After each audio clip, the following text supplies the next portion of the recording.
Today on the podcast, I'm joined by Nava Ratzon, a registered dietitian who specializes in eating disorder treatment for women and teens. After walking her own path to healing, Nava built a deeply supportive, research-based practice and eventually a signature offer that not only elevated her client results, but transformed the way she runs her business. In this conversation, we talk about the power of clarity, packaging your expertise, and what becomes possible when you turn your work into a clear, structured program. If you're already doing meaningful work, but feel like your business could be more focused, more sustainable, and more impactful, this episode will show you what's possible when you create and commit to a signature offer. Let's dive in. Hey there, welcome back to Crescendo, a podcast about what it really takes to build a profitable, sustainable business that you love. I'm Rachel Liptansky, business strategist, mentor, and your go-to girl for building a business that's aligned with your values and your vision. I started my first business at 25, built it from the ground up, and sold it 5 years later. Since then, I've made it my mission to help women grow businesses that reflect who they are and what matters most. I created this show because I know what it's like to feel overwhelmed and to second guess every move, and I don't want you to do this alone. Each week, you'll get practical strategies, mindset shifts, and real-life lessons from my journey, as well as from fellow business owners and guest experts. We're sharing real talk and customizable support to help you thrive, with no fluff and no formulas. If you're a solopreneur, freelancer, or small business owner ready to grow your revenue, confidence, and impact in a way that feels true to who you are in the right place. Let's get to it. Nava, welcome to Crescendo. Hi. I'm so happy to have you here and to have this conversation today. I'd love for you just to start by telling us a little bit more about who you are and what you do. Okay, sure. So I'm Nava. I'm an eating disorder registered dietitian. I help women and teens heal their relationship with food. I work with women and teens who struggle anywhere on the eating disorder spectrum, all different types of eating disorders or disordered eating, emotional eating. For the past 5 years, I've been working in different clinical environments in Israel. So I've been working in inpatient care, outpatient care, day clinics, and I also have my own private practice and intensive program that I offer for eating disorder treatment. So that's what I do. I live in Eshkol, that's in northern Israel, with my husband and 2 kids. And I'm originally from Toronto, Canada. Beautiful. I love the whole picture that you've just painted for us. Like I can visualize you in the north and coming from North America. And okay, so you found yourself in quite a niche because I've had other people on the podcast before who have talked about women healing their body, their relationship with their bodies and with food and so forth. You've found yourself in this very specific niche of supporting clients, patients who are struggling with disordered eating or eating disorders. How did you get there? My journey started from my own desire to discover how to heal my relationship with food. As many women do, I struggled for many years with my body image and my relationship with food and was always bouncing back and forth, trying out different ways to find the perfect balance and control. I never really found it. It was always a struggle, and it was always taking up too much of my life. So I never really got the treatment that I needed. I don't know if maybe it didn't exist or if I didn't know about it, but I think one of the hardest parts for me was I had to put together a treatment program for myself as I went, because to heal your relationship with food, there's so many pieces and so many different types of treatment that is necessary to really have a complete healing process. So I was bouncing around finding different things, and I never had one place that gave it all to me. So that was my inspiration. I wanted to be able to give that teenager in me what I didn't get, to teach teens, to teach women how to be connected to their bodies and how to have a healthy relationship with food, which was something as a teenager, obviously in our culture, many of us didn't get. So I started by studying conventional nutrition. I did my degree here in Israel in Hebrew University. I went on and studied eating disorder treatment, and I specialized in that. I did an internship, and then I continued just adding to my toolbox. I studied CBT for eating disorders, DBT for eating disorders, mindfulness, intuitive eating, family-based treatment for eating disorders, and got experience like, working in different levels of care, just to understand what the different treatment options are for eating disorders. So that was my journey into the eating disorder field. Yeah. I think so many of us start our businesses because of an experience that we've had. It's like some part of our own story that leads us, especially people like us who are very purpose driven and passionate about the work we do and really feel like part led to it. It's so common to hear these stories of women who have taken their own experiences and turned them into something that can really help and heal other people. I just am continually so inspired by these types of stories, and I appreciate you sharing it and opening up. Yeah, I think it's beautiful when a woman can take her business and turn it into a way that she can complete what needs to be completed in her life. And so for me it was, how can I be that person that I needed when I was 16 years old that I couldn't find in our society, and I do feel like that is what I'm doing. That is what I'm doing when I'm working with teens and when I'm working with women. I'm spreading this kind of new word and new truth that isn't really known and isn't really seen in our culture of what it means to be in a place of peace with our bodies and with food. Yeah. And I think I don't know that I've ever encountered a woman who doesn't have something that they are struggling with in regards to Mhm. this part of ourselves. Um, so you then turned your focus to supporting people with eating disorders and disordered eating. In the early days, what did that look like? Because I know when you came to me and before we started working together, you were doing like fermentation workshops and meeting with clients one on one for one off sessions and things. Like, what did it look like? What was your business like at that point? Right. Yeah. So my clinical work definitely transformed over the 5 or 6 years that I've been working in this field. During the time that I was getting my training and I wasn't yet ready to practice, I was still building up my expertise. I had kind of, I guess we call it a side hustle, that I was teaching other ways for women to heal their relationship with food. So I was running sourdough and fermentation workshops, which for me was a very healing process when I discovered that food can be nourishing and food can be medicine to our bodies and not all about calories and carbs. So I was doing that, and that fit my lifestyle at the time. Before I had kids and before I was settled, I was traveling around Israel and doing workshops all over. And I think, I mean, I don't regret any of that and I'm happy that I did it, but definitely I paused and changed my focus to my business. But I think looking back, that helped me just experience what it means to run a business, which is something that I had never done before. It wasn't the kind of, I didn't have those type of role models growing up. My parents were employed and weren't business owners. So it was very new for me, just being able to speak that language, to promote myself, to price things, to take money. That was all so new to me, to organize income and expenses. So that was, I guess you could say, like my first degree in business of what it really means to run a business. And then at some point, I took a pause from that because I didn't want to be driving around all of Israel from Metula to Jerusalem, doing workshops. And I wanted to be more stationed at home. And I was really ready with my expertise to be in clinic and healing women in a clinical environment. Okay, So I want to I, actually pause here and yeah. ask you about that because you talked about like feeling like you needed to fill your own toolbox and do a lot of deeper learning to develop your expertise. How did you know that you were ready? What were the indications, and how would somebody who's listening to this know that they're ready?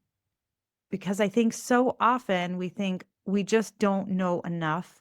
We aren't ready yet. And I'm curious to know like what the indication was for you that you were.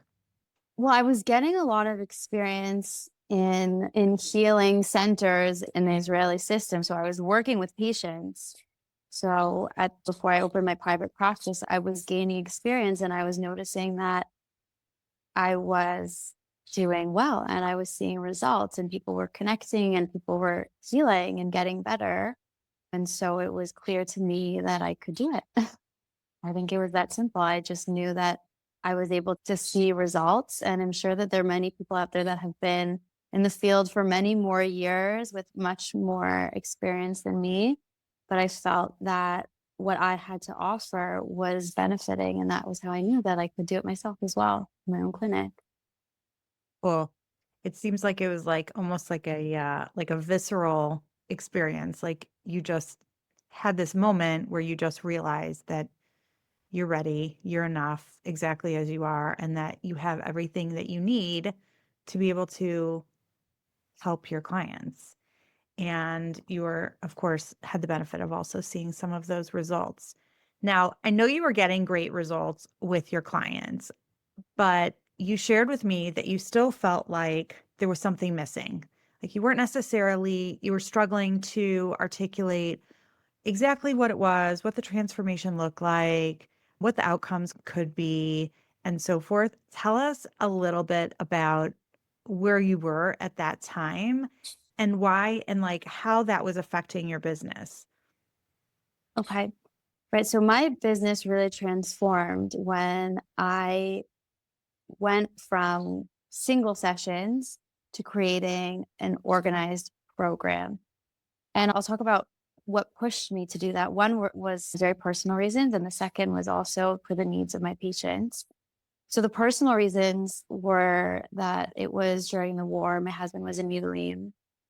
Um, Can you I just explain was what Miluim is oh for my anybody who's husband listening was who yeah. It was at the beginning of the war. My husband was called up to do reserves, so he wasn't home at all for months.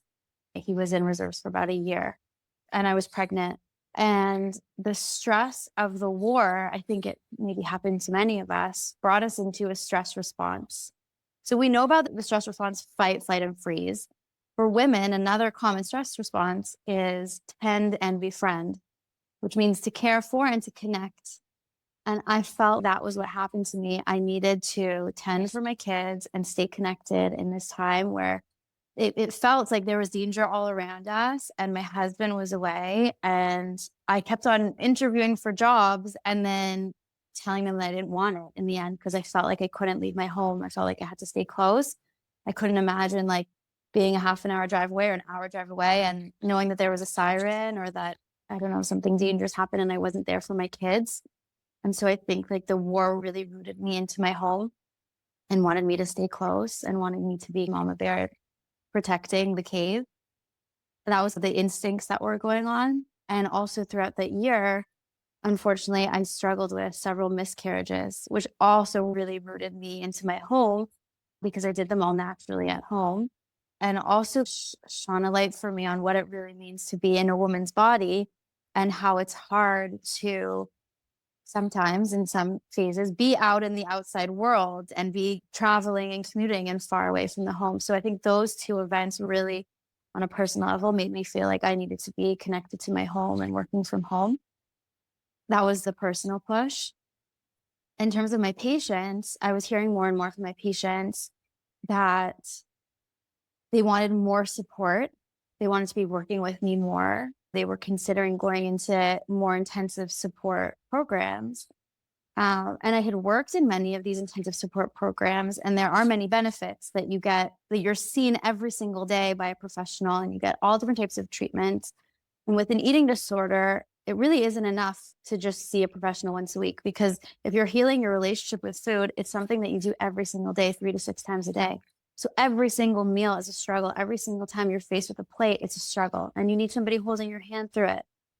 But it's unfortunate when people have to do that in inpatient care because it means they have to stop their lives, be in a hospital setting, which for some people is not comfortable, eating hospital food. And there's a stigma to it. And there's also side effects that you're exposed to so many other ill people and ill behaviors.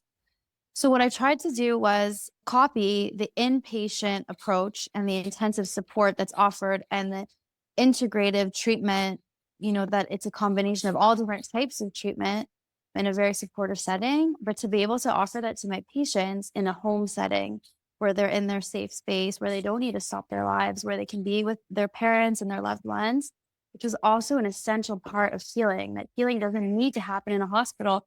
It can happen in your own home space, in your home environment. And so those are the two things that really pushed me to then create this program. Yeah, I think it goes back to what we were saying before, how everybody has a story. And a lot of times it's our stories and our own experiences that drive the decisions that we make. So in this situation, your personal experience with the war and the miscarriages, which again, I'm so sorry that you struggled like that. I know because we were working together, it was a very difficult time. I also feel like you fully blossomed during that time as a business owner. It's really interesting how sometimes the depths of darkness lead us to the next light in our lives. And it seemed like in your business, you got all this clarity at the same time. What we're talking about here is creating a signature offer. I mean, that's really what you do. It's like you buttoned up and put a bow on it, the program, and pulled all the pieces of the way that you were supporting your clients together into one really beautiful package that is deeply transformational. And while it's even more impactful for your clients, I would love to hear from you how it changed your experience in your business and the clarity that you have now as a result of having this package. Right. So basically, what I did is I took all the tools that I've been working with and I packaged it into a program that also includes daily support through an app. And so, what it gave to my clients, first of all, was when I was able to present it to them as a package, then they knew exactly what they're getting. And when a client feels like they know what they're getting into, and they know what the therapy contains, they feel very held. They can see that somebody is taking care of the entire process and is taking responsibility for all of their needs in one place. So they don't need to then go look for it themselves, which is exactly what my struggle was when I was in that situation. So here, when I show them, here's the package, here's what you get: mindfulness and meditation and journaling and a food plan and a care team that I connect with and daily communication and an app right, all those things. And you get CBT and a bit of DBT and all these things. And they know, okay, I can trust this person and I can trust this process and I know what the process looks like and I don't need to go and look for it myself. I can use a metaphor. I'm from Canada, so I just think about coats. If you go to a store and there's a tag on the coat and it says it's got this like special waterproof zipper and it has this hidden pocket and it also has microfiber fleece, and I don't need to guess. It makes it so much easier for me in that purchasing experience because I know exactly what I'm getting. So I trust this coat. Whereas if I go to a secondhand store, which is actually how I prefer to do my shopping, you have no idea what you're going to get. You see a coat, there's no tag on it. So you have to look for the pocket and you have to see if it's microfiber and you have no idea if it's a down coat or fleece or do that by yourself. And that, when someone's starting treatment, that's scary for them that they don't know what they're getting into. So I think for my patients, it gave them a lot of clarity and a lot of trust. And for me, it gave me confidence because I was able to really outline who I am and what I do and what exactly you're going to get and what the process looks like. Like I really outlined what the first month looks like, what the second month looks like, what the third month looks like, what the curriculum is, what are all the topics that we're going to go over, what are all the things that you're going to learn, who are the different professionals that you need and how I'm going to set you up with them, what the app looks like, very clear. And I think that gives them, I think that's a very important part of the service, that clarity. Yeah, a lot of times what I've seen with my clients is they hesitate to create these packages because the packages are more expensive than serving your clients one session at a time, right? And so they think that, well, by offering, I'm gonna meet with you, it's gonna be $300 or 300 shekel, whatever it is, and we can meet every week, we can meet every other week, you can buy 4 sessions, we can meet whatever. Right. I think the mindset in those situations is that Well, the client doesn't want to pay more. And we make all these assumptions that, well, it's going to be really expensive. What you're talking about is actually thinking about what does the client need? Like, what do they Right. need to get where they want to be or to heal or whatever the outcome is that we're looking for? And then how can we take a stance and really be rooted in our own leadership, right? And as the provider to guide them and really make it easy for them.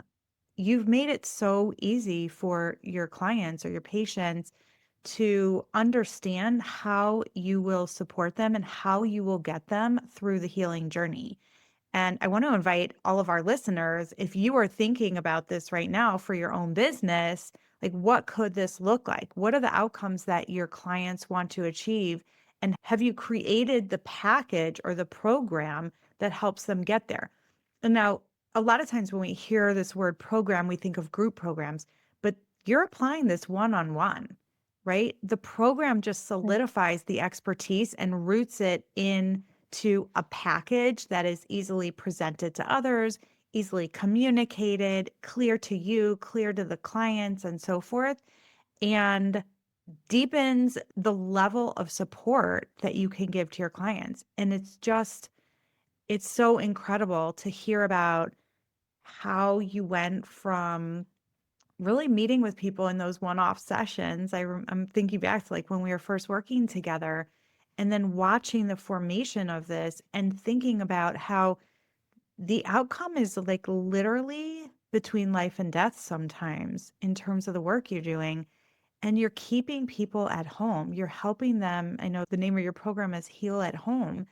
And I can't think of anything that would be more attractive to an ideal client than something like that.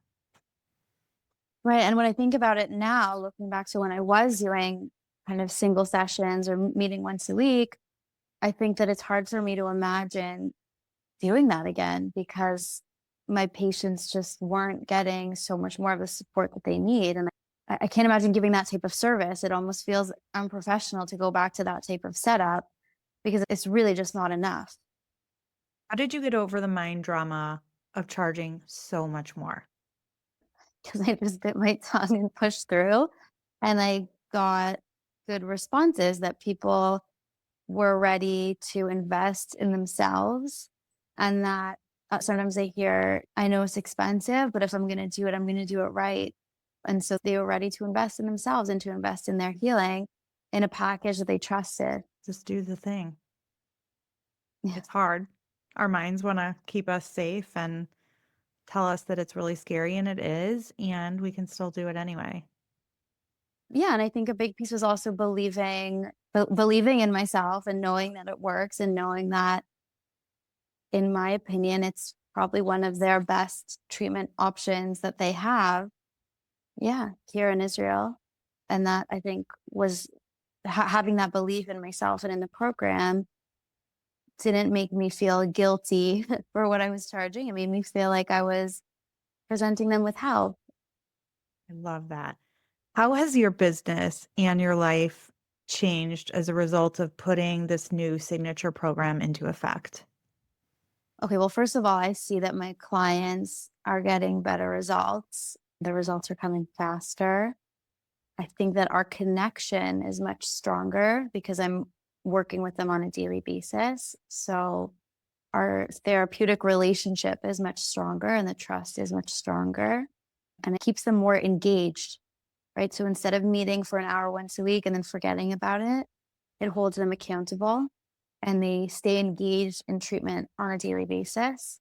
And they're definitely benefiting from all of the different types of treatment that I've offered in the program, from the mindfulness and the CBT and the DBT and the team approach and all of those things. So that's been a big benefit for them.